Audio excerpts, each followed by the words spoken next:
Je prône une astrologie enracinée dans la réalité et pas hors sol. C'est pour ça que j'ai rompu avec l'astrologie mondiale qui ne tenait pas compte du facteur humain qui était lié à l'heure de naissance d'acteurs majeurs. Ça peut paraître bizarre, mais il me semble que quand il y a un leader majeur, ce leader va entraîner dans son sillage tout un peuple, une population, voire plusieurs peuples.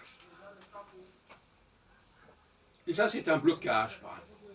Si on refuse l'idée du leader, de l'homme providentiel, eh bien, on ne peut pas faire de l'astrologie sérieusement. Donc à ce moment-là, on va faire comme Barbeau, on va vous dire, voilà, il y a un aspect entre Jupiter et Pluton, Saturne et Neptune, etc. Et puis, on va rester là.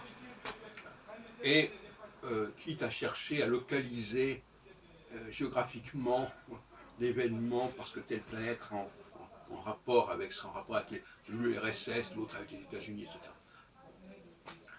Force est de constater, en tout cas c'est une position que je revendique et que je formule, à savoir que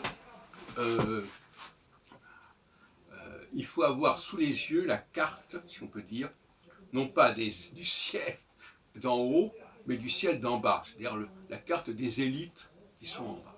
Et on va relier la carte d'en bas à la carte d'en haut. Et donc ça veut dire que l'astrologue va devoir explorer la société dans laquelle il vit, comme par exemple dans le cas d'une élection présidentielle, etc. Il va devoir connaître les personnes, pas seulement selon leur thème, mais en tout cas il va devoir les connaître. Il va devoir aussi connaître leur biographie respective et tout un ensemble de travail, et toute une sorte de travail à la base qui conditionne le travail en aval.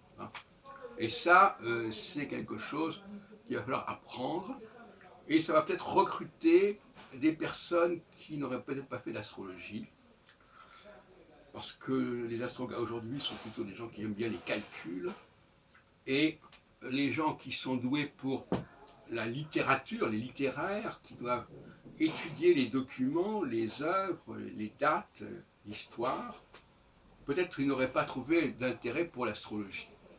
Mais avec cette astro-horoscopie, on peut imaginer des biographes souhaitant étudier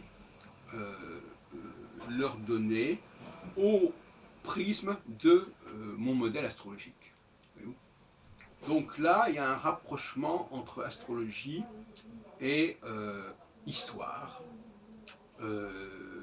mais pas de la façon dont on en parle généralement, l'histoire au niveau de la biographie, au niveau de la vie des grands hommes, des grands personnages.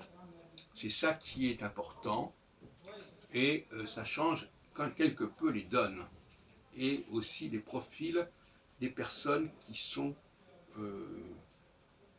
qui peuvent réussir dans ce domaine.